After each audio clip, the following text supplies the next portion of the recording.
We'll call the committee to order.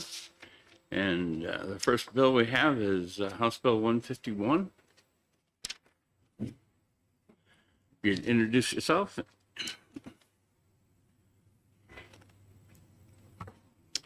Chairman Gray, Vice Chair Lang, and members of the committee. My name is Lex Berezhny, and I represent Grafton District 11, which includes the towns of Grafton, Alexandria, Hebron, and Groton. The bill in front of you simply reduces the term of the supervisor of the checklist from 6 years to 3 years. A former select woman in Grafton, Cindy Kudlick, who's here and will testify after me, requested I file this bill in the hopes that reducing the term length will encourage people to run for the supervisor of the checklist position. The feedback we've received from potential applicants is that 6 years is too long of a commitment. Thank you, and I will take any questions. Questions? Okay, I will ask a question. Have you checked to see if this statute is also used by the cities? I have not. Okay. Did you know that the cities are on a 2-year cycle for elections and don't have town meetings every year? And therefore, if I go to 3 years, I've got to do something special with the cities. If I remember correctly, in the House hearing, I believe the Secretary of State testified that this wouldn't apply to the cities. And I will check with him. I just Okay. want to make sure because that's what we've got. I do need the sheet. No problem. Any other questions? Thank you very much. Who else is here to testify on this bill? Come on up.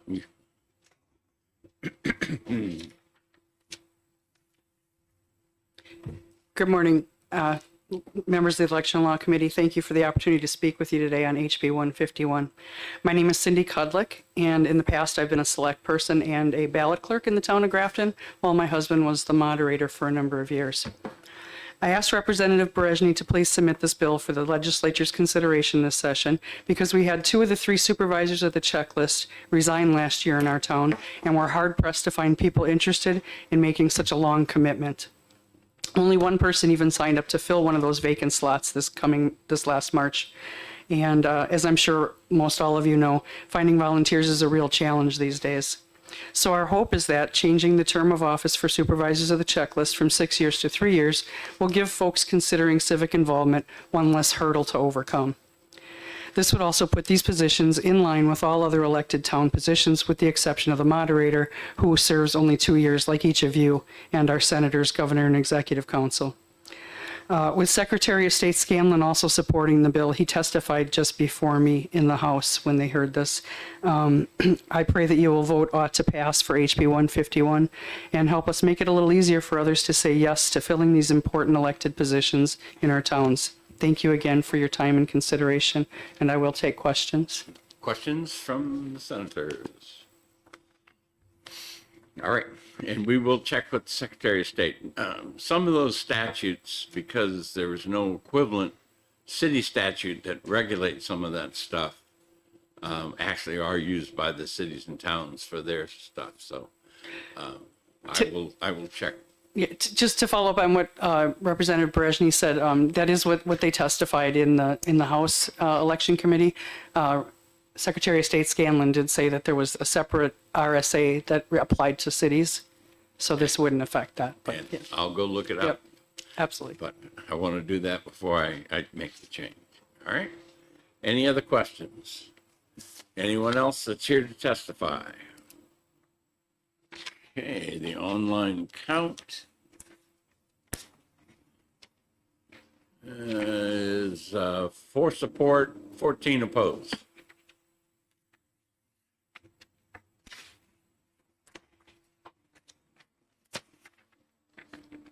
And with that, we'll close this public hearing. We'll have a Chair, motion. move to go into executive session. Have a motion to go into executive session. All those in favor say aye. Aye. All those opposed say nay. The ayes have it. Mr. Chair, All right. I'd like to take up House Bill 138L.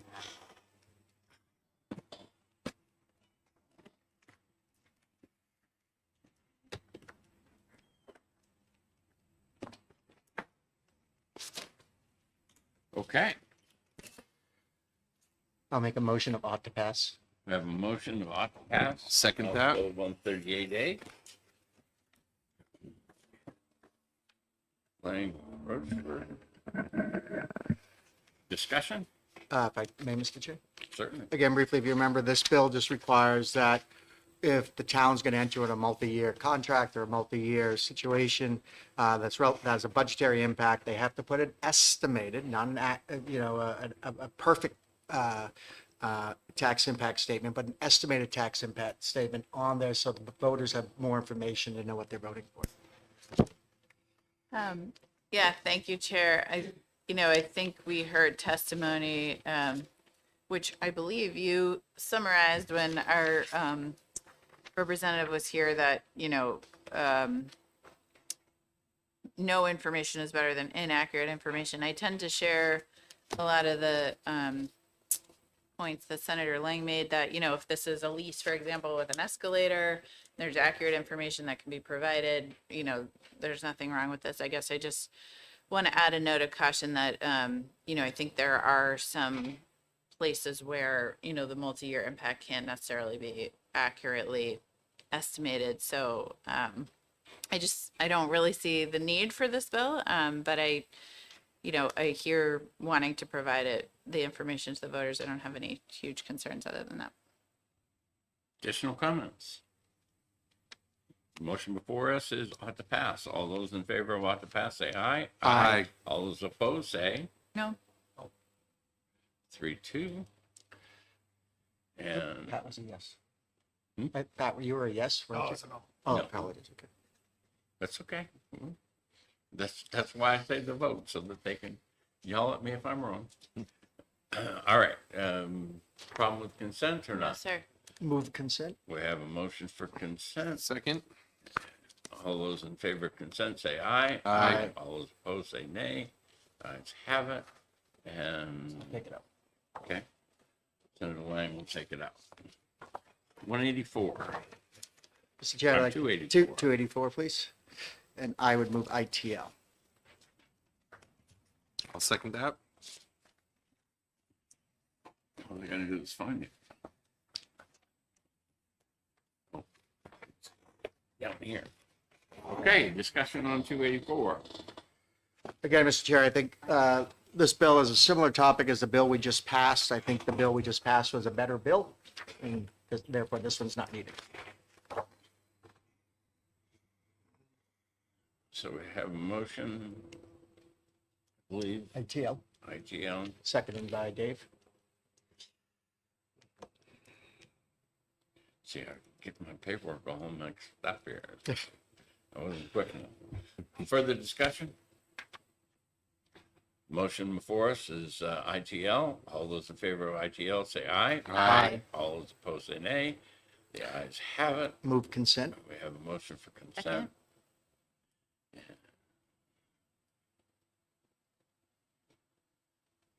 Okay. All those in favor of consent say aye. Aye. All those opposed say nay. The ayes have it. And Chair, did you pick someone to take 138 out? Yes. not okay. Senator Lang. 138 was Lang, Right. and this one I'm going to give to Lang also since they're companion sense. bills. That's the kind of guy I am. All right. Are there any other bills you want to take up?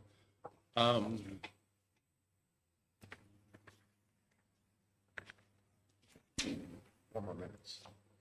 Hold on that. Take this one up. Sure. Mr. Chair, I'll ask to take up HB 200, and I'll move ought to pass. HB 200, and we have a motion of ought to pass. And I'd like, Seconded by me. and Mr. Chair, I'd offer an amendment and strike on line 8, everything between the commas where it says, "But the question shall not be placed on the official ballot used for elect officers." Strike that sentence. And that was one of the things that we had questioned at the hearing, is why couldn't it go on the other ballot? So we're actually taking comma to comma out of there. Any further discussion? Yes, Chair. I mean, on this bill is amending RSA 32(5)B, Section 3. I mean, the existing language allows the local legislative body to set the procedures to override a cap. And so in this case, I think we're basically taking away, local control to kind of dictate how this should go. I think the existing language is perfectly fine, so I won't be supporting this. Okay. I don't remember any testimony about taking away local control on this one. Whether it does or doesn't, I'll leave that up to the beholder. All right. Mr. Any Chair, further testimony? if I remember right, now sets the same standard for overriding a cap as we set for establishing a cap. Yep. That was the intent, was to have a similar process in place. So again, I think this is what the intent of the original idea of placing a cap on was, and it maintains that intent that if you want to exceed the cap, you need to have a larger majority than just 50% plus one person. Okay, seeing no further discussion, motion for us is ought to pass. The amendment first. As amended. Oh, Strike it. We have to vote on that first. see, I'm trying to hurry. The clock is ticking. All right, we have the committee amendment, which our aide, you're all set with that? Yes. And you can repeat back so that we, So on line 8, we're removing but the question shall not be replaced. That language right there to the comment is removed. okay, so the motion for us is the committee amendment. All those in favor of the committee amendment, say aye. Aye. All those opposed, say nay. The ayes have it. And now we're back to ought to pass as amended. Further discussion? Seeing none. All those in favor say aye. Aye. All those opposed say nay. Nay. 3-2. Okay. Is there a problem with the consent? Move consent. Second. Have a motion for consent. All those in favor of consent say aye. Aye. All those opposed say nay. The ayes have it. And Senator Rochford, Yep. you get that one. Move to come out of executive. We have a motion to come out of the executive session. Second. All those in favor say aye. Aye. All those opposed say nay. The ayes have it. We are back in regular session. Okay. 154.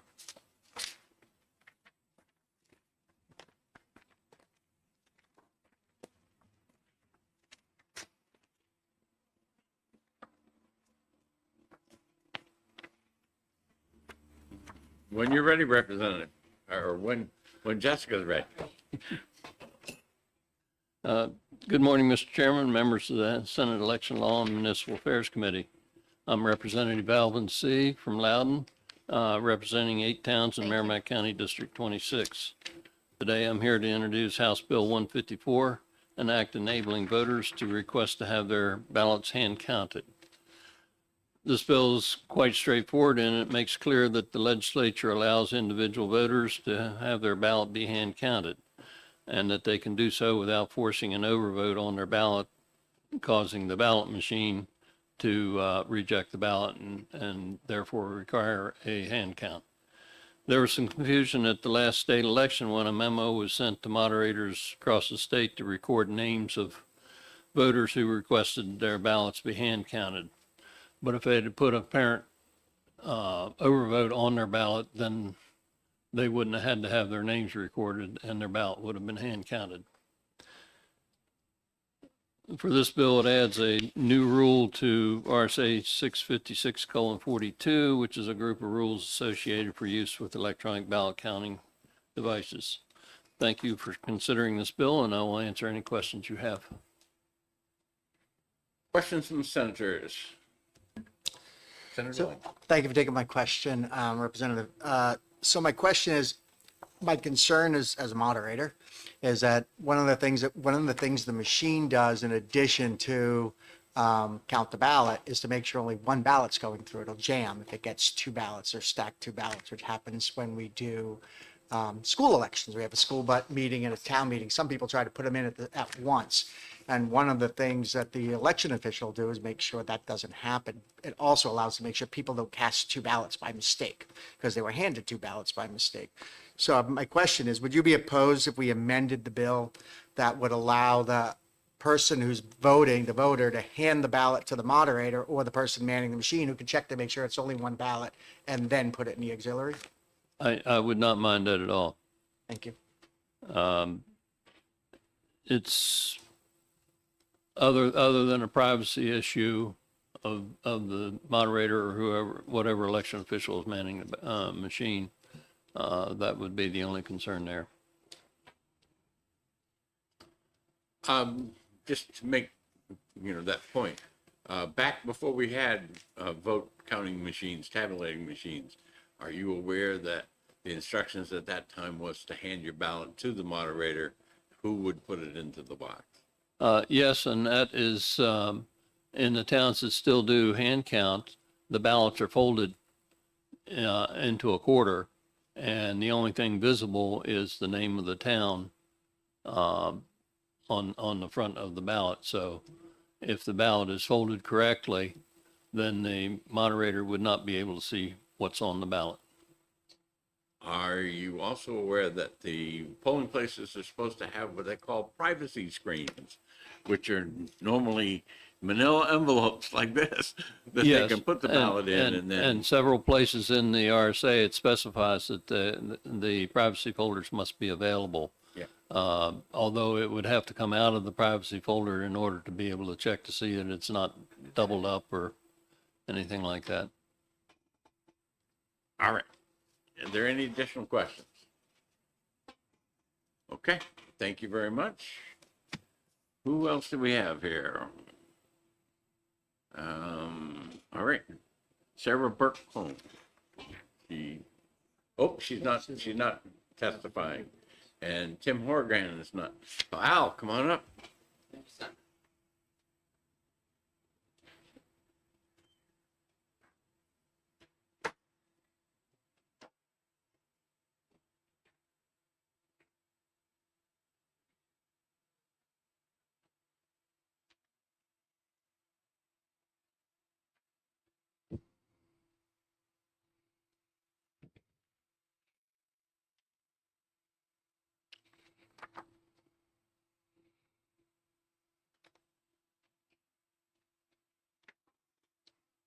Thank you, Senator. My name's Al Brandano. I'm from Kensington, New Hampshire. One, I'm here in support of this bill. I believe it supports transparency, voter confidence, and also supports the Constitution of New Hampshire. It corrects errors that were initially found in HB 154, which is the predecessor, I believe, to this bill. The more important part for us is the most important part is citizens are concerned when they go to vote that their vote will not be counted properly. And the reason for that is if you look in the New Hampshire Constitution, which is in the back page of this, it specifically says that the moderator shall sort and count the votes and that the town clerk and the selectmen are the eyewitnesses to the count. Today, this doesn't happen. The eyewitnesses are no longer there. For whatever reason, the bills have been amended, but it's not following the Constitution. So a lot of people like myself, when I go to vote, I want to make sure that my vote is counted correctly. And by doing that, allows my vote to be hand counted. The second thing is that in the adoption process or in the casting of ballots, moderators are really the instructors. It says in HB 154 prior to this, that you hand your ballot to the moderator, and the moderator can determine how you decide how your vote can be handled. It's not directed from most towns now. The 154 said, if you have a machine in your town, you must use it. But that's not what it says here. The moderator, you hand your ballot to the moderator, and the moderator is the one who can still make a decision if your vote gets hand counted. So this bill 154, as it is, I know there's one in 2024, this one in 2025, we support it for voter confidence, transparency, and to support the Constitution. Questions from the senators? Seeing none, I guess you're all set. Thank you. Okay. Is there anyone else to testify on House Bill 154? Seeing none, the count online on 154 were 6 in support, 57 opposed. Okay, we'll close the public hearing. I have a motion to go into executive session. Move, go into executive I session. have a motion to go into executive session. All those in favor say aye. Aye. All those opposed say nay. Ayes have it. We're in executive session. Mr. Chair, I'd like to take up House Bill 154 and move ought to pass. We have a motion of ought to pass on House Bill 154. Chairman, didn't we have, I was just trying to find, it was SB 42 or 44, didn't we amend it to allow for the hand count of an individual ballot? We may have. So I was merely raising that to say perhaps we should just aim to have the Could right you- language. I'll let you look it up since you've got your. Yeah, that's what I'm trying to do right now, yeah. All right. So we'll put that one on hold. Do you want while- to, well, can we amend it and then leave it to the vote? Sure, we can get to the point. Yeah, where that's we- fine too, yep. All right, so Senator Lang moved out to pass. I will second that. So, All right, Mr. if go I'm- on to an amendment. Yep, on Committee line amendment. 4, after the word "to," strike place his or her ballot in, place his or her ballot and change that line to say, hand the ballot to the election official manning the ballot machine, who shall place the ballot in the auxiliary compartment, and continue with the rest of the bill. Hand the ballot to the election official. Sure, I have it written, I'll hand it to you, Jesse. How's that? I wrote it out, so I knew what I was going to say. Who will place it in the auxiliary department? So again, on line 4, after instructed to, hand the ballot to the election official manning the ballot machine, who shall place the ballot in the auxiliary compartment, and continue on with the rest of the bill. It strictly just requires that we, lets the moderator at least make sure there's not 2 ballots that accidentally got stuck together, and that's being cast. And that would be consistent with what we passed before. They would now be in 2 separate sections, which I haven't had a chance to look at. So what we said before was a voter may request his or her ballot be counted by hand at the time the voter presents his or her ballot to the moderator. The moderator shall deposit the ballot in the compartment on the side of the electronic ballot counting device. So same process, a little bit different words. One is in RSA 659, one is in RSA 656. And the difference between 59 and 56. That's what I'm looking at right now. All right.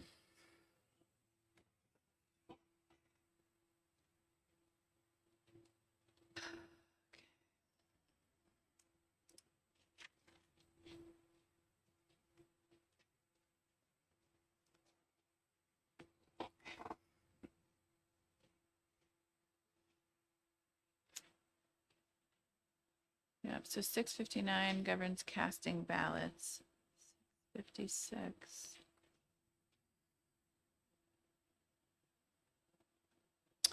$42.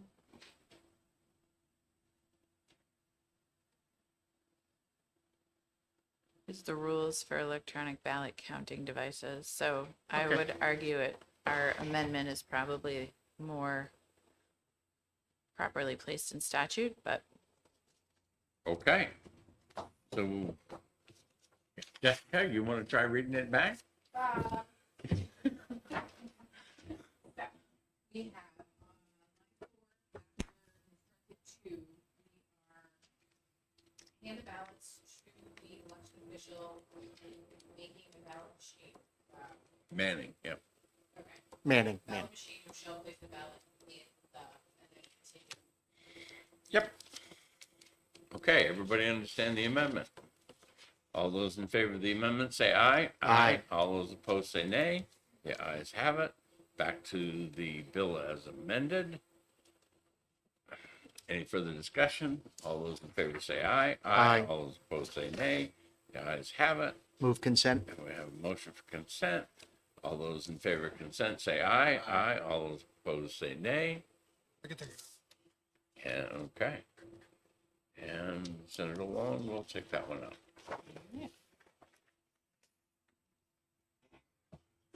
Move to come out of executive session. We Unless still we got have a another couple bill we minutes. want to take up.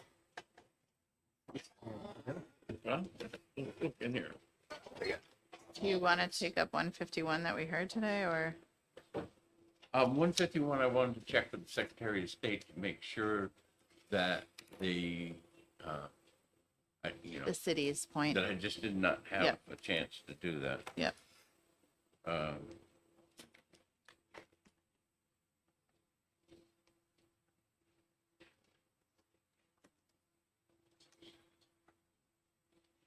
No, I guess we'll come out of the executive session and give everybody a couple of minutes. All right. Move to come out of exec. We have a motion to come out of executive Second. session. All those in favor, we have a second.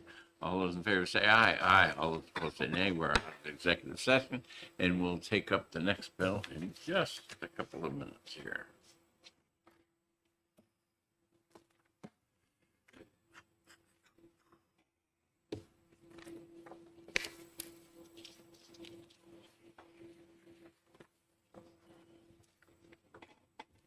That's these to you and Senator Long.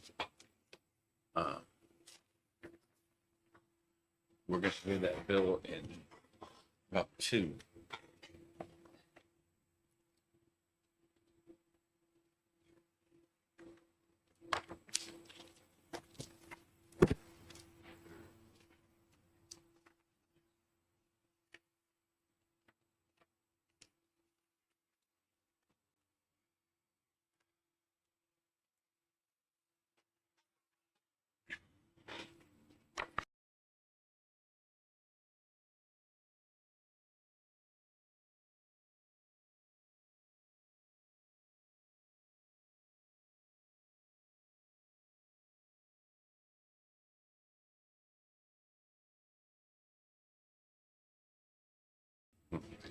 According to my watch, I still have a second or two, but I'm done. All right. Representative, if you'd introduce yourself. Thank you. I'm Representative Bob Lynn. I'm from Wyndham, Rockingham District 17, and I appear in support of House Bill 217. Yeah, I would basically refer to this as sort of a cleanup bill. It is designed to make the procedure for absentee ballots consistent with House Bill 1569, which was passed, and which is now law, and basically requiring documentation of citizenship if you're registering through the absentee ballot process. And the way that this really sort of, the need for this, the way this kind of critically came to my attention was that I got copied, and I'm not sure why I got copied, but maybe it was because I had been involved in 1569. But anyway, I got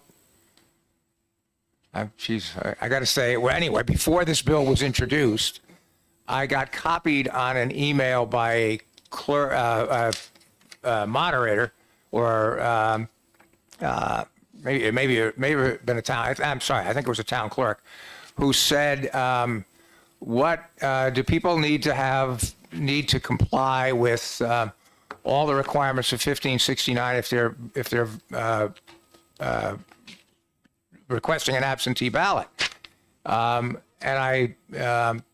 my initial response was, I don't think I actually responded, but my initial thinking was, yes, they do.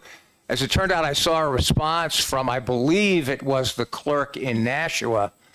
I'm not positive about this, saying, no, you don't have to do that. You don't have, if they're applying for absentee ballot, they don't have to provide proof of citizenship. And, you know, as I saw that, that did prompt me to respond. And I said, well, wait a minute, I'm not sure I agree with that, because it does say, if for the absentee ballot requirement, that you have to be qualified to vote. And since under 1569, in order to be qualified to vote, you have to establish you're a citizen, I said, I think that there's at least a question about that. But at any rate, that prompted me to say, if the language in the absentee ballot statute is not particularly clear on the point, we ought to clear it up. And that's what this is intended to do, to make it very clear that it's the same requirements of, establishing age, identity, domicile, and citizenship, whether you're registering in person or doing it or requesting an absentee ballot. And with that, I'm happy to take any questions. Questions from the senators. Senator Perkins Cook. Thank you, Senator. So, thank you for being here, Representative. So is it your proposal pursuant to this language that people are essentially mailing copies of their passport in the mail to the town clerk with their absentee ballot application? Or their birth certificate, right? Which is, I had to get. I just use that as an example. I had to get. I traveled to Southeast Asia earlier in the year, and I had to get a visa for Vietnam and Cambodia, and I had to send my passport to the visa office, to a visa office in Washington D.C. Not a government-run office, a private place that handles that. So it's not, and I should say that wasn't a copy of my passport. That was my passport. Follow up, if I may, sir. Follow up. Are there procedures in statute to keep this information secure if it is mailed, or a copy of it is mailed to the office, sort of how it's protected? I mean, other than there's nothing. What this adds is the citizenship proof. There's not. I mean, I guess what I would say is, to whatever extent the current law provides for security, that would now cover passport or birth certificate, whatever the documentation of citizenship is, and whether or not that does that, I frankly don't know. This doesn't add any security requirements. I guess that maybe be the best way to put it.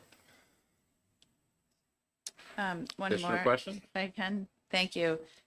Is there any data available about this being a problem, other than the story you told us about the email? I mean, do we have any data suggesting that there's a problem with this using a citizenship affidavit for absentee voter registration? Well, I think the candid answer to that is we don't know. But I think that, I guess what I would say is my understanding is we have approximately 20 million illegal aliens in the country. And stop and think about that going forward. 10 years, let's assume 5 or 10 years from now. If it's still okay to just sign your name on a dotted line, I swear I'm a citizen, without any requirement of proof of documentation, I think that creates a real risk that people will sign the affidavits that are where it's not true, and there's no reason not to require that documentation. One last follow-up, if I may, Chair. Yes, ma'am. So, okay, thank you, Representative, but again, no data to necessarily present to the committee about that. I mean, do I have statistics? No, I don't. And I mean, I think I would have to say candidly, I think if there were a huge number of people that were not citizens that were voting, I think we probably would know about that. So I'm not suggesting that there's some huge number of non-citizens voting. But what I am saying is we really don't know the answer to that question about exactly how many. And it seems to me that's a very legitimate reason for requiring people to provide the documentation. It really, despite all the sort of protest about it. It really isn't that hard to either get your birth certificate or a passport. I mean, I agree that I think, if I understand correctly, there's probably only about 30% of the people in the state, as an example, that have passports. But a birth certificate, it's not really very hard to get your birth certificate. Senator Lang. Thank you, Chair. Thank you. So to use Senator Gray's, one of his favorite lines I always like to copy him on is that citizens, when they register, have to go through the acid test. They have to prove their age, their citizenship, their identity, and their domicile, right? In order to register the vote in the state of New Hampshire.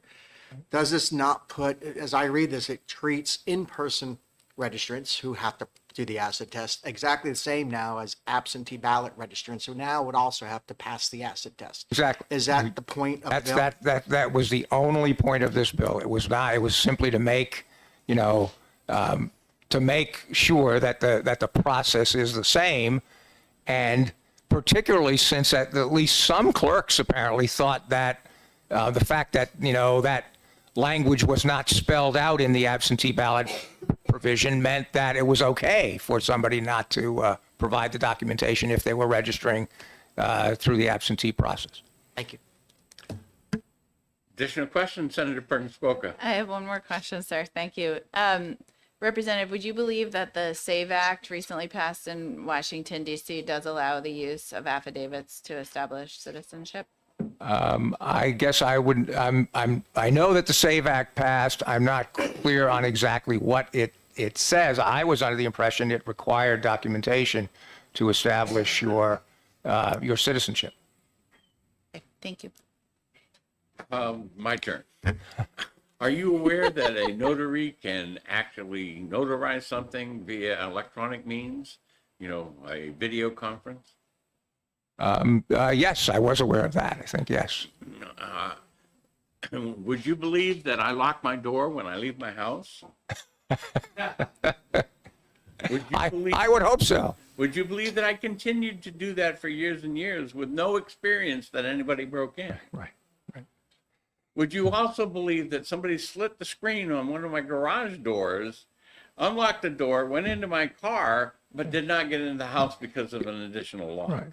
One of the things I think your point is very well taken, Senator. One of the things that I think is really important to think about when you hear the argument that, well, there's really, no evidence of a large scale voter fraud or a large scale citizens not voting, as an argument in support of not requiring documentation of citizenship. Think about this. The reason that we generally believe that our elections are secure is that the overwhelming majority of people who vote do comply with the requirements. And so it's only a very few people that there's an issue as to. But imagine if the situation was that virtually everybody just, didn't provide any documentation. Then would we say that we think our elections are secure? I would submit to you we would have a very different view. So it shouldn't be that, it seems to me it's sort of a circular argument to say, well, there's not really, we shouldn't really have these requirements because there's no circular reasoning. I don't think it makes sense. Any additional questions? Thank you very much. Thank you. Representative Lane, excuse me. There's only two of you asked to speak on this one, so. Yeah. I'm surprised. So, for the record, my name is Connie Lane, the representative Connie Lane. I'm from Concord, Ward 2, and I opposed this bill and thanked the committee for listening to my testimony.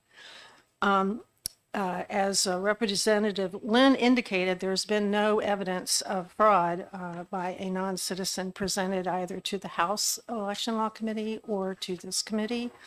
And I think that some of the reasons that we don't see widespread or even small numbers of non-citizens not voting is that the penalties for doing so are severe. There's not only the New Hampshire civil and criminal statutory things, but they are also going to be subject to deportation, and they will probably never be able to be a citizen. So the risk to a non-citizen to vote fraudulently is very, very high and has been, I would think, not worth the risk. Again, I would also ask that we wait for the outcome of the federal lawsuit pending in court right now on 1569 before we do any more changes to that statute. And I would also like to point out that we are dealing here with the most important constitutional right. We're not dealing, well, with due respect to losing a key or doing something else. We are putting barriers in front of people so that they cannot exercise their most important constitutional right. Others speaking after me will speak to, I'm sure, the disproportional effect upon women, those who cannot afford the time or cost for obtaining these documents, the disabled, and seniors. And if you insist on doing this at requiring citizenship, I would ask that since the government has all of the documents that you are asking the voter to provide, that those documents be provided at no cost to whoever asks. It will not cover everybody, but it certainly will cover, at least for those born in New Hampshire. I think the Secretary of State said about a third of New Hampshire voters were born in New Hampshire. That will probably not affect most women since they change their name when they're married. But it also could require the courts and to provide any marriage or divorce certificates they may have at no cost to people so that they can vote. And finally, I would ask that you make it so that the Department of Motor Vehicles must provide the data to the Secretary of State that they have in their records because of Real ID. Transfer that over so the Secretary of State can put it in ElectionNet and give it to the clerks. So that way, whatever data we already have, the government already has this. Why put the onus on the voter to go get what the government already has? I'd also ask that you require the Secretary of State to work with other states and the federal government. I know that the Secretary of State can't force the federal government or the other states to do anything, but I would ask that he make that effort, or she make that effort, and that they provide a report to this committee and to the House Election Law Committee and to the Speaker and the President of the Senate every year about what actions that have been taken to perform that function. And that is the end of my testimony, and I'm happy to take any questions. Questions from the senators? Senator Perkins Spoken. Thank you, Representative Lane, for being here. If I may ask, did you change your name when you got married? Actually, I did not. I changed it later, which is even more complicated because when I had children, I decided I wanted my name to be the same as my children. And so I went by Connie Boyles, which is my maiden name, for about 10 or 15 years before changing it. Follow up. And if I had to prove that with documentation, I don't know what I would do, but I do have a passport. Yeah, follow up if I may, Chair. You were going exactly where I was, which is that so for women, would you believe we need to provide our birth certificate and then also our marriage certificate, which in my case, I live in the city where I got married, so I could just get a copy from City Hall. I live in the state where I was born, so I could request something from Exeter. But would you believe that there are cities and towns across the nation where our voters were born that may not have the ability to provide those records expeditiously, may not have regular hours, may require you to mail something in to get it back, may not respond to you? Do you foresee any logistical issues with having to provide this information?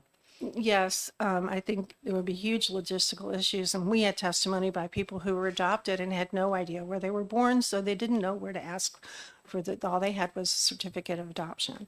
And in my case, the hospital where I was born in West Virginia had burned down with all their records. So it took them a while to find mine, and it probably was a month and a half for me to get it, because I needed to get it, I think, for either Real ID or the passport. I can't remember which one. Thank you. Additional questions? My turn. No, no. Oh, you have some. Okay. I let them go first. You're not going to let me get off that easy, All right. I'm sure. Are you aware that some of the things that you've asked for here in this hearing are being put into an amendment, a non-germane amendment to a House bill? I am aware that that is being worked on. I would like to work with you on that, and I don't know about the others, but I'm sure, yes. I think that if you look at your email later in the day, you will find that amendment. I hope that'll be Okay. done. Next question. Do you protect those things that are most dear to you? Yes, that would be my children and my husband and my dog. And where is your vote in that list? The things. My rights, I would count all of my rights as, but I don't think of the Do vote. you I guess want I to don't think of protect the your- vote as a thing. Do you want to protect your vote? You better believe it. Okay. That's Thank why I you very ran much. for office. Okay. Thank you very much. All right. That is the last person I have on the sheet. Is anybody else want to testify that didn't? There were 3 additional people that signed up on the list, did not wish to speak. And there were 9 in support and 225 in opposition online. And with that, we'll close the public hearing. And as soon as we're ready, we'll start the next one.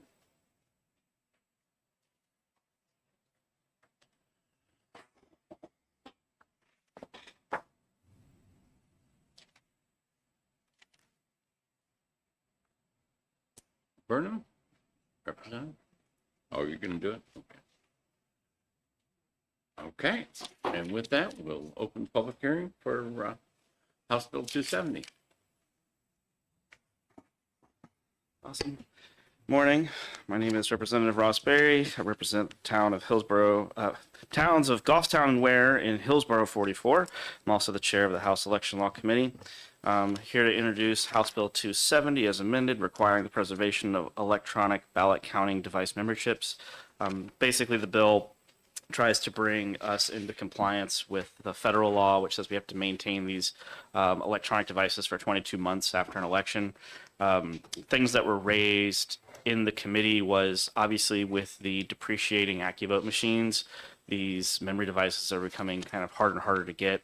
The thought process of the committee was, well, we're onboarding these new machines. There's basically going to be actually this kind of new supply getting introduced as some towns depreciate their machines and move to voting works. Obviously, their memory chips will become available. This is of particular interest to the voter integrity community because they want to be able to know that if the memory devices were tampered with, that they're being preserved and that the Secretary of State or Attorney General could thus investigate them. But if they are returned back to the programmer, obviously you don't know what happened with them after that point. Questions from the senators? Would you believe that the Secretary of State would like to change the words about memory chips because there are internal memory chips in the machines to electronic ballot counting device external storage devices? I would believe that. Okay. Additional questions from the senators? Seeing none, thank you very much. Al?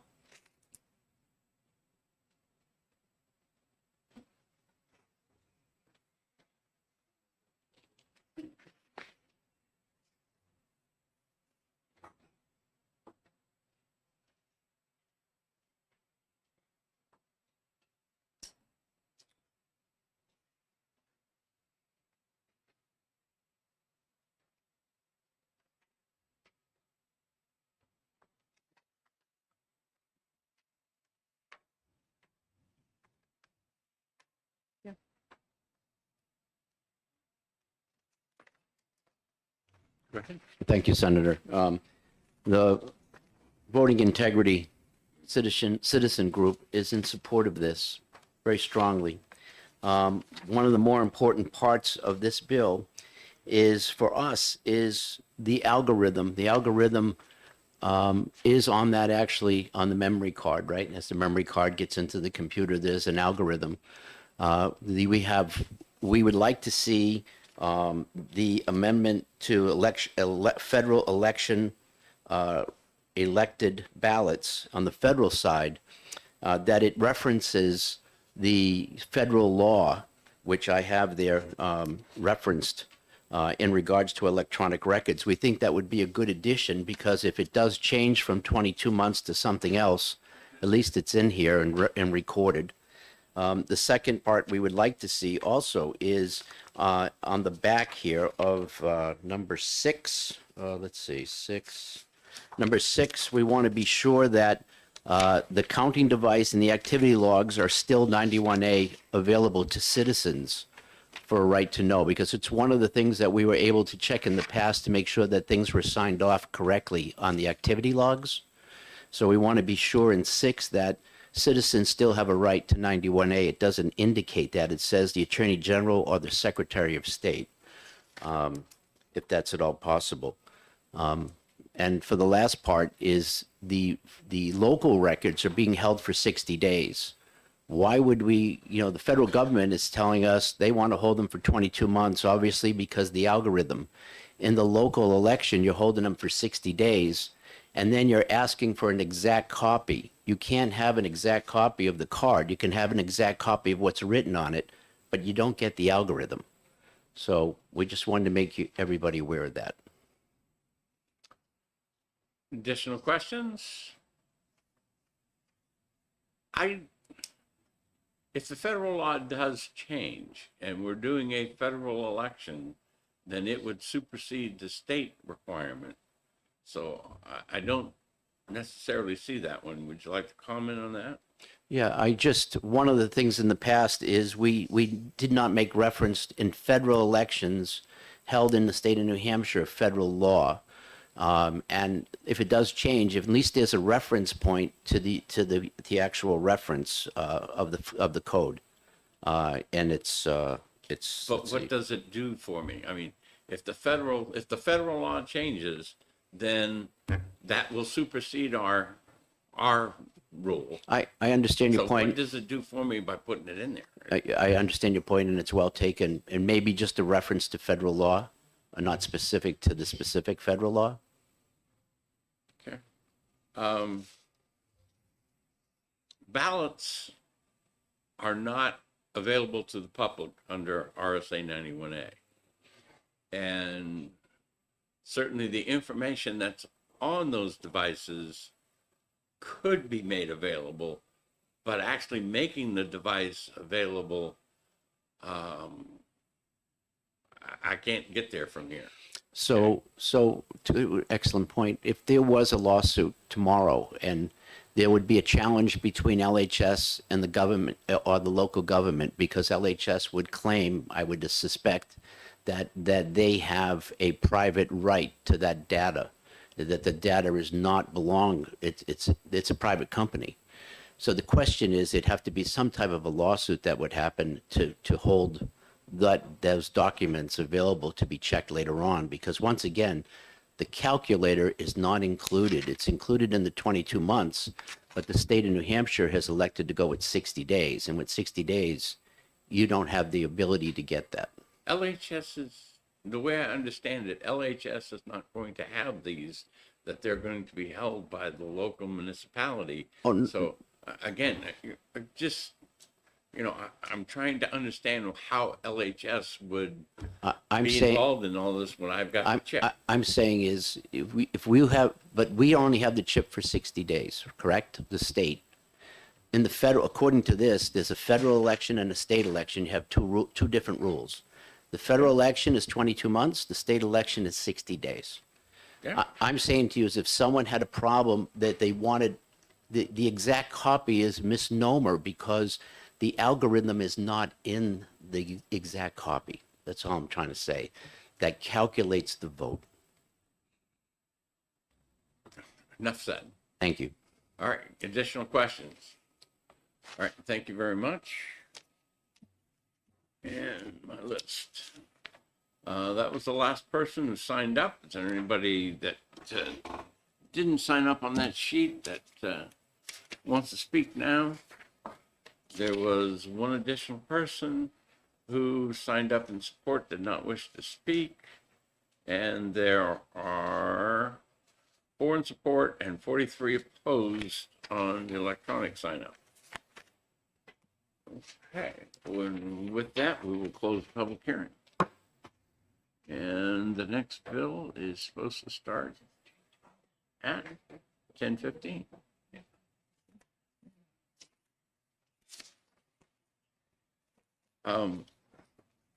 I'd like to go into executive session just for a couple of minutes.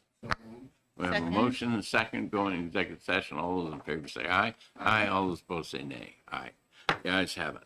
All right, on 270, the Secretary of State, as I alluded in the first testimony, does want to change electronic to electronic counting, ballot counting device, okay? And there's a couple of places that'll happen. There is an amendment, and after that was drafted, the amendment number is 1781S. And after it was drafted, they did have a couple of additional things. When you look on page 3 of the bill, lines, in the amendment, it's lines 25, 28. 20, yeah, several lines in there. Okay, so I'm going to make my copy available to anybody that wants to look at it while we continue the hearings. So I need that back. So if anybody wants to look at it before we do anything about it, I do want it back, like I say.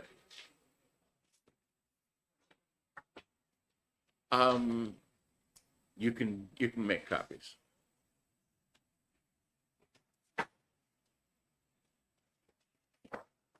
All right, do I have a motion to come out of executive session? So moved. We have a motion to come out of executive session. All those in favor say aye. Aye. All those opposed say nay. We're out of executive session and we're ready to start 274. Come on up.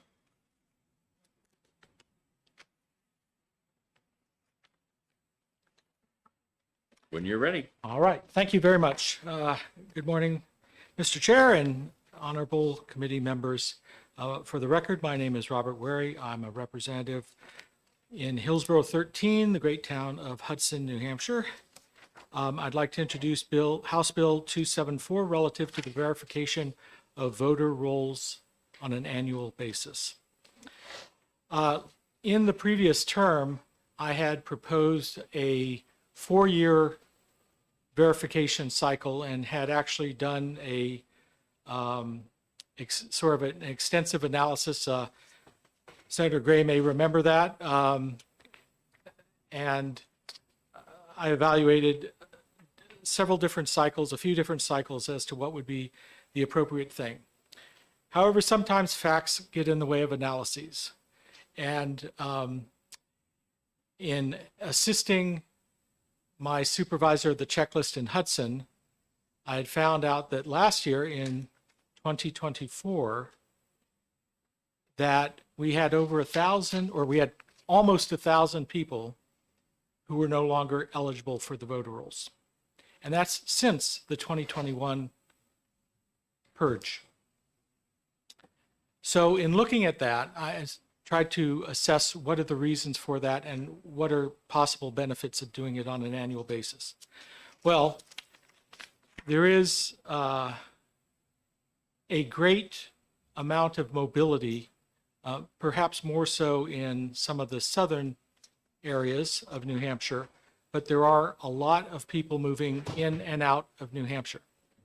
And therefore, there's I think a need to update the voter rolls on a much more regular basis than certainly the 10-year cycle. And then based on my experience in Hudson, and I have looked at a few other places, and those also seem to have a high turnover in terms of population movement.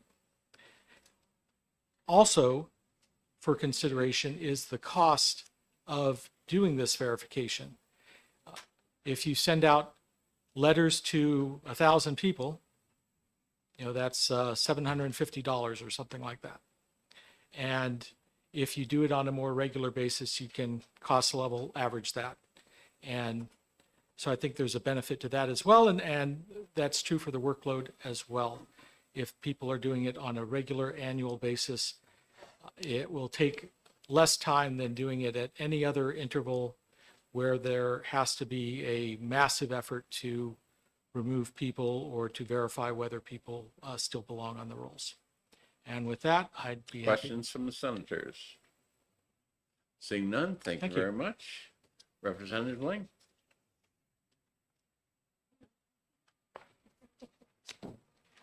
You're at the top of the list. What can I say? First one to sign in. Oh, well, thank you, Mr. Chair. I like to get here early. For the record, my name is Connie Lane. I represent Merrimack District 16, which is in Concord, Ward 2, and I'm here to oppose this bill. We talked about this in the committee, in the House Election Law Committee. I don't feel that there's a need for an annual purge of the voter list. We are now the clerks and the supervisors are now checking 2 times a year against U.S. Postal Service records that they had not done in the past. They're also checking against death certificates, and most clerks do not wait the 10 years. Most clerks in the state, at least particularly in the cities, they've testified to us that they don't wait 10 years, that they do it periodically. This bill would create extra costs and extra time, particularly in small towns or in the smaller cities, for the clerks and for their staff. And they're already overburdened. And I think putting something else, foisting something else on them that they have to do every year is not warranted. There was some testimony during the House Election Law Committee that Democrats were against all verification timetables, and that is not true. We would be willing to look at something for 4 to 5 years that's acceptable, with a look back period that includes 2 presidential cycles. And the reason is that whether we like it or not, most people vote in presidential years. So if they miss one presidential election under this bill, they would be purged. We also heard testimony a couple of years ago that not all clerks are as diligent as others about sending out the 30-day notice. So we'd like to have a 2-year look back, so that way, yes, the records are kept up to date, but people would have 2 presidential elections to be looked at. And so it could be done by having the first verification done in, 2/29 by the end of that year, and then every 4 years thereafter. And that way you're doing it after a year after the presidential election, and you're looking back and you're capturing the one that just happened and the one that happened right before that. So, and I would be remiss if I did not point out that another way of doing this would be for the state to join ERIC, which is done by about 25 states now, which would be done seamlessly and for less cost. So with that, I will be happy to answer any questions. Senator Perkins, welcome. Thank you, Chairman.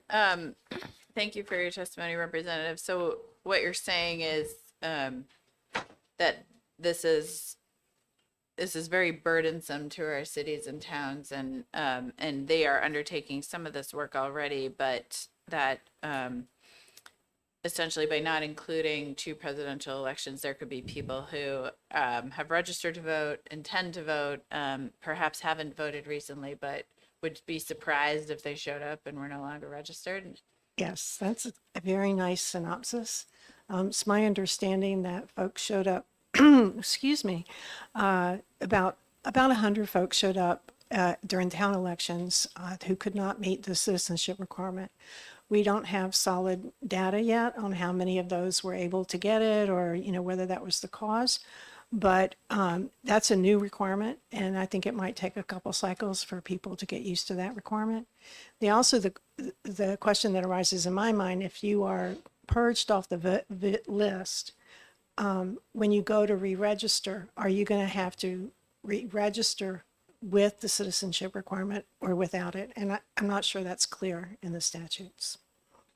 If follow up, if I may, Chair. Follow up? So, and you sort of alluded to one of the concerns I have with this, which is that it's not just that we're purging the voter rolls annually, but that you show up, you think you're registered, and now you're subject to new requirements in order to register to vote same day, which can create confusion and have people turned away. So you made allusion to, we now know there's over 100 people that have been turned away from voting so far this year under these new requirements. Can you see that number going up if we combine it with this kind of Oh, requirement? definitely. Well, we'll see another test of it well, that's my opinion is yes, definitely, because the cities will be voting in November and we'll have municipal elections. Again, those aren't high turnout elections, but it'll give us some more data and there's more numbers in the city.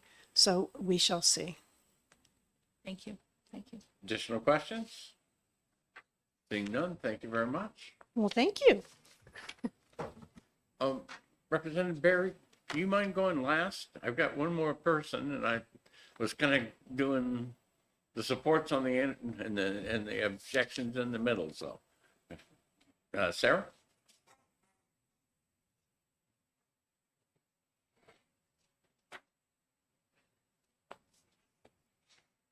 Good, excuse me. Good morning. My name is Sarah Burke Cohen. I represent the New Hampshire Municipal Association, and I will be brief because I don't want to repeat what Representative Lane said. The New Hampshire Municipal Association opposes to HB 274. It will be burdensome for our cities and towns to complete the verification of the rolls annually. We've talked with our supervisors of the checklist, and part of it is a lot of these folks are volunteers that are taking on this task. So it is problematic for them to weave that in and out of their day jobs in trying to complete this every year.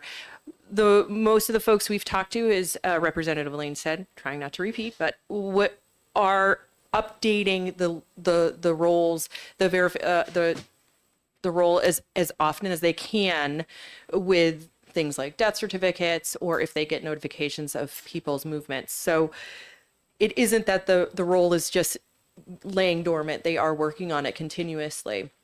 We think an annual verification will be problematic and burdensome and costly. I'll take questions. Questions from senators? Seeing none, you're good to go. Representative Barry.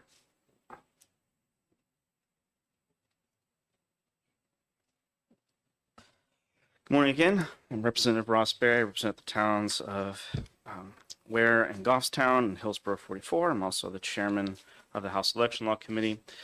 So with this, kind of go over a couple things that points have been made. Your costs are actually going to decrease.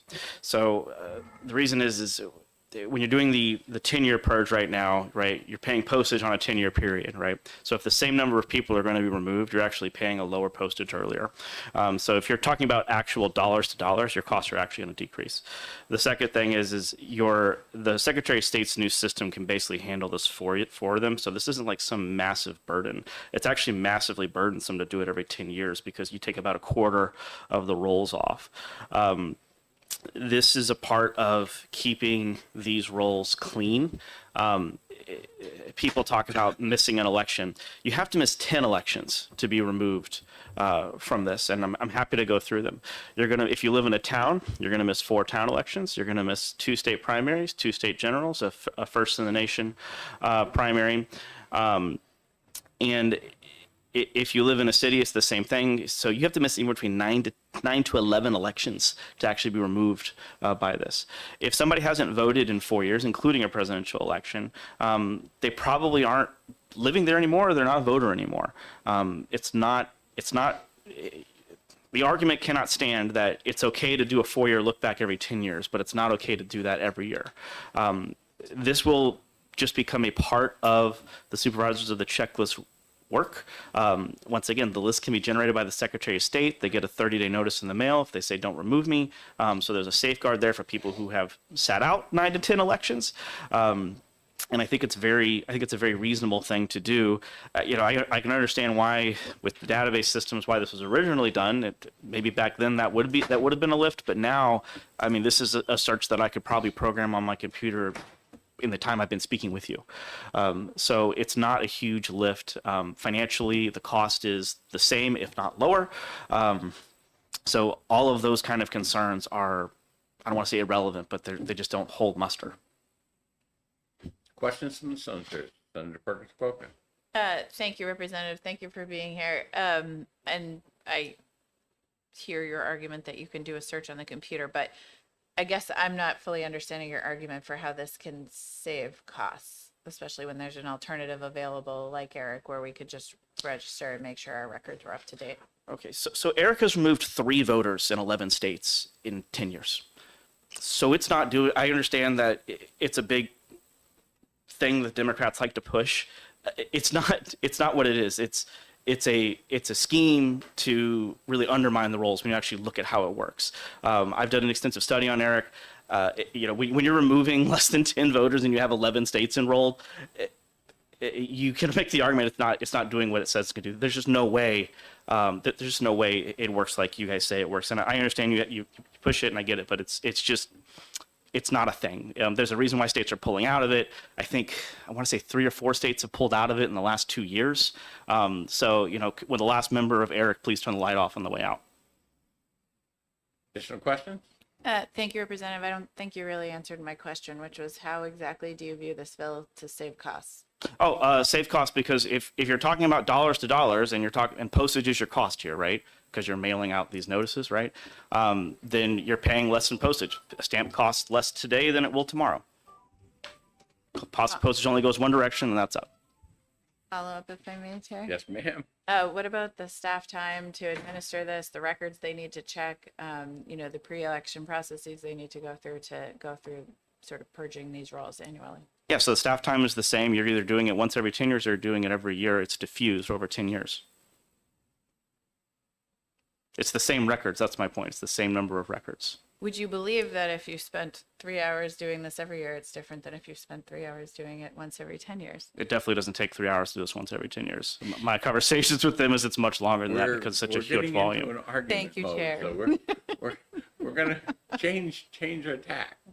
Okay. Did you have any other questions? I did not, Chair. Thank you very much. Would you believe that I support the Senate position, which is sent over to you to do this every 4 years, and comment on that? Yep. So we did hear that bill last Tuesday. There's actually errors in it we discovered with the timing of it. So I guess I understand the Senate's position. This is the House position, and I guess by your statement, Senator, I will see you in the committee of conference. More than likely. Then. All right. Any additional questions? All right. Thank you very much. And that is the last person who signed up. Everyone who signed up did testify. Online, we have 4 in support, 115 opposed.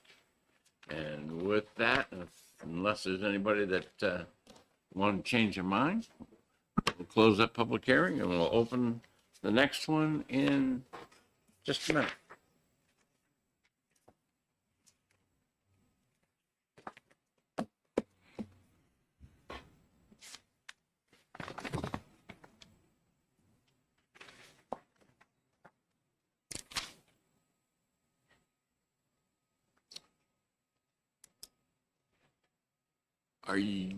Who's doing the next one? Representative Schultz? I don't know that I know that representative.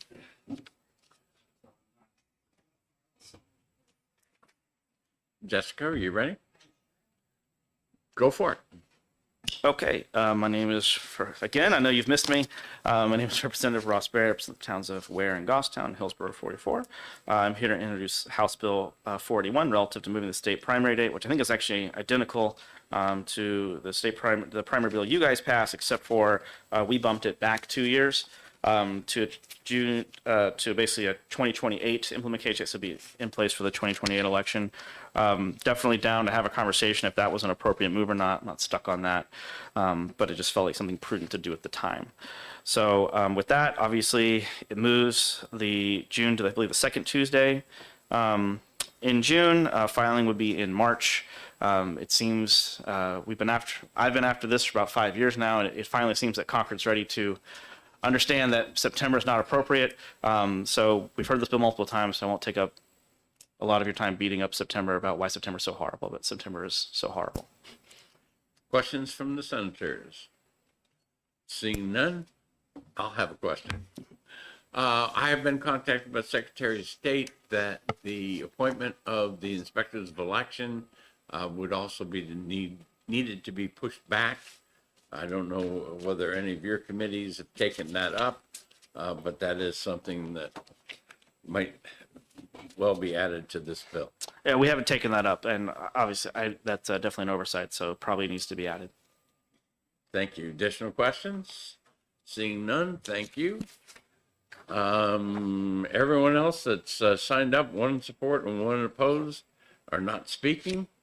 The online is 5 in support, 1 opposed. Is there anyone who changed their mind? Okay. With that, we'll close the public hearing. Do I have a motion to go into executive session? Do I have a motion to go into executive session? A second. All those in favor say aye. Aye. All those opposed say nay. The ayes have it. All right. Let's go. 270. I want to make sure that you guys take a look at that to see if you're ready to do anything on that.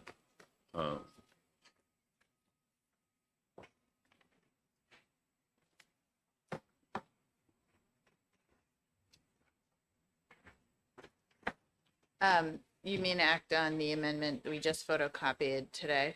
Yep. I did not see any huge issues with this, but I don't think I got the photocopy. I just have, Right, that's, the photocopy is a photocopy of what you got. okay. I didn't see any issues with what I got. It's nothing new. Thank you.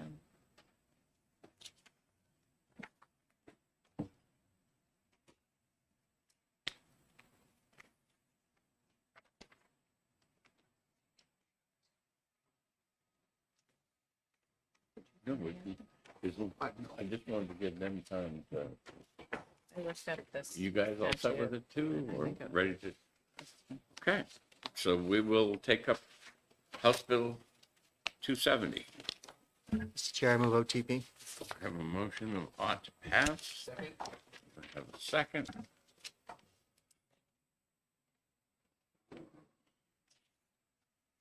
All right, and I'll move the amendment, 1781S, as changed. Second. Okay.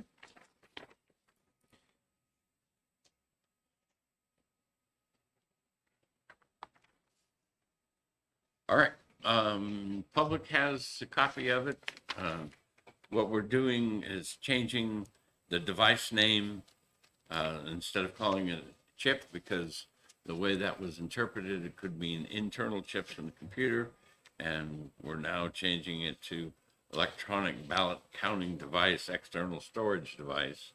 In several places throughout the bill, the amendment from what was printed in the amendment 1781S is to rearrange the words in the statement of the act on line 3 and make those in the correct order. So it'd be ballot counting device instead of what it is. on page 10, excuse me, page 3, line 25, to insert a program before the, after and before external storage, and do the same thing on line 27, and again on line 30, and again on line 32. Okay, and all the committee members have a copy of that. Are there any questions on the committee amendment? Okay, seeing none. All those in favor of the committee amendment, say aye. Aye. All those opposed, say nay. The ayes have it. Back to the bill as amended.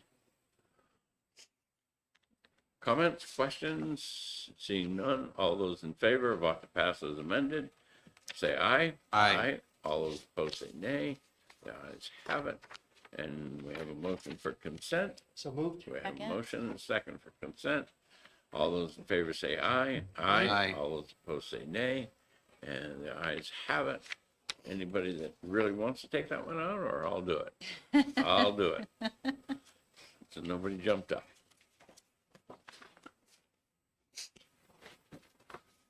All right. Just want to go through the old. Oh, I do want to go through the old bills quickly. 374, that's one of the old ones, right? Okay. Senator Lang would like to look at 374.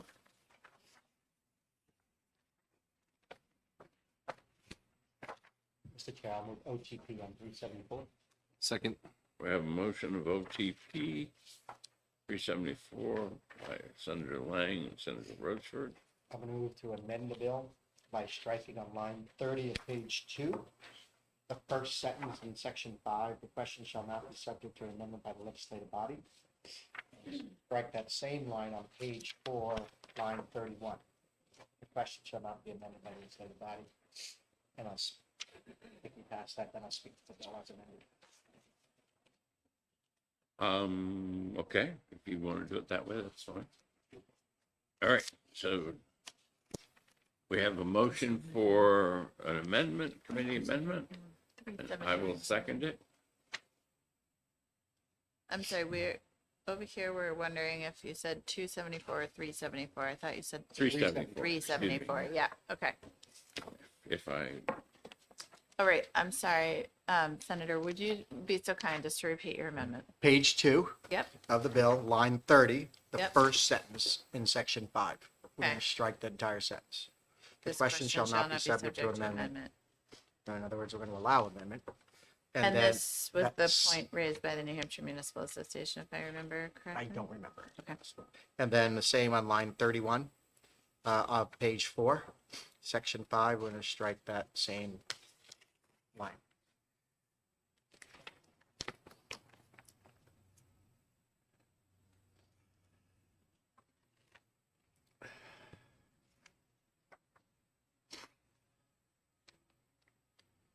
does everyone understand the committee amendment?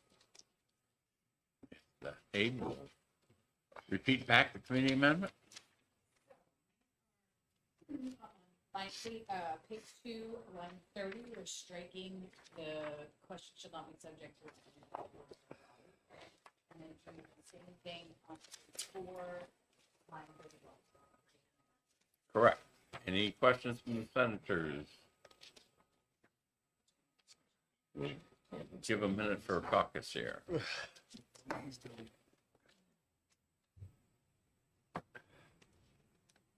All set?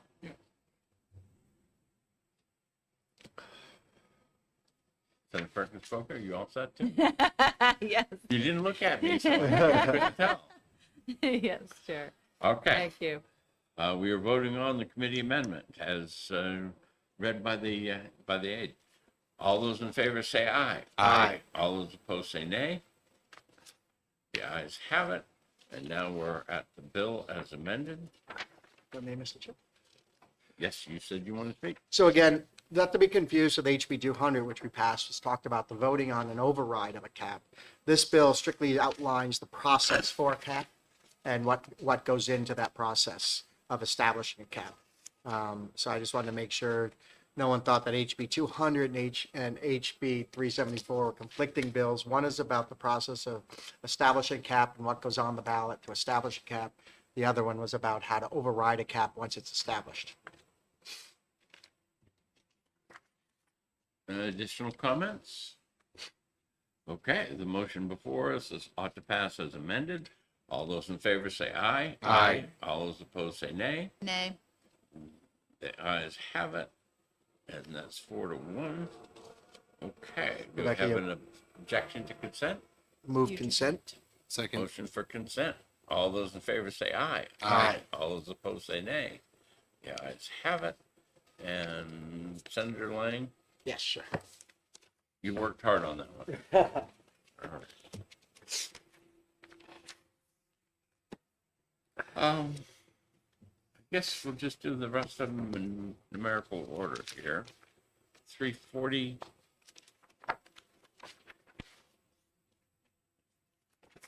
It was relative to electioneering by public employees. I think that I wanted to hold that one for a week. Somewhere in my notes, I thought I had a sheet where I took my notes.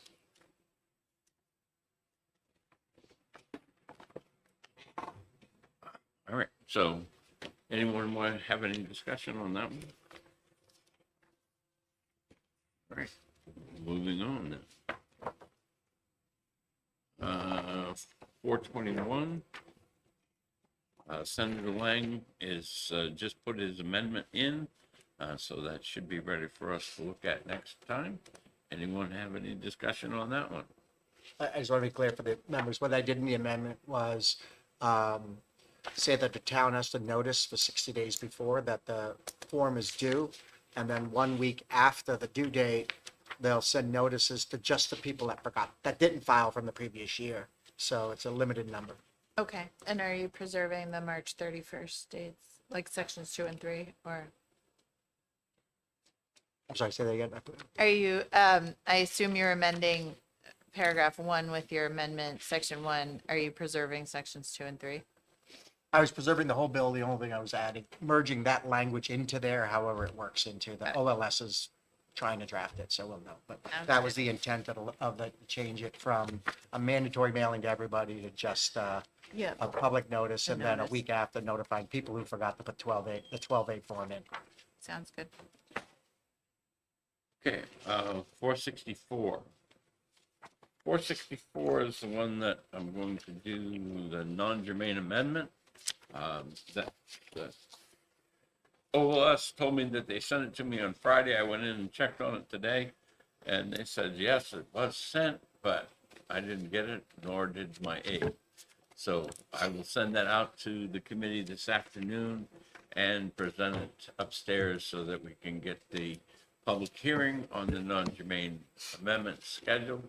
There'll also be a germane amendment that clarifies the language because if you're the moderator and you're on the ballot only for that moderator's position or one of the other election officials, still precedent is that you can do lots of different things at the poll. And so it would not make sense to preclude them from doing pre-counting of the ballots before the polls even open. So I tried to make that clear, and that will be, like I said, but that amendment will be a germane amendment. The other one will be a non-germane amendment, which asks the Secretary of State to do lots of different things, like having copies of the entire election net software, or I should say data available so that we can tell whether a person is changing from one ward to another. And then, because if they are changing, the only thing they would need to prove is their identity and their domicile. But also, there is in the DMV database actually a checkbox for citizenship for somebody who has a real ID. The ID itself doesn't tell me whether you're a citizen or not, but the data that the DMV has would tell me. And we already use a lot of that DMV data to check our databases right now, and this amendment would allow that to continue. And I've also asked for vital records, marriage certificates, birth certificates, things like that, that are contained in the vital records to be able to be available at the polling place. And again, whether that's at the polling place because I've got something on a tablet, I would not suggest you had a hard copy because that might be heavy to carry around. But it could be available on a tablet. It could be available via phone call to somebody at the Secretary of State's office. And again, that will be in the non-germane amendment, and we will have a public hearing on it as soon as we can get that scheduled legally. All right, any other thing to come for us in executive session? Seeing none, I'll take a motion. So moved. We have a motion and a second. Oh, was that a second or? Yeah, it's a second. Okay, we have a motion and a second to come out of executive session. All those in favor say aye. Aye. Unless there's a comment, our business of the day being complete, we are adjourned. No, the only thing I did while you were out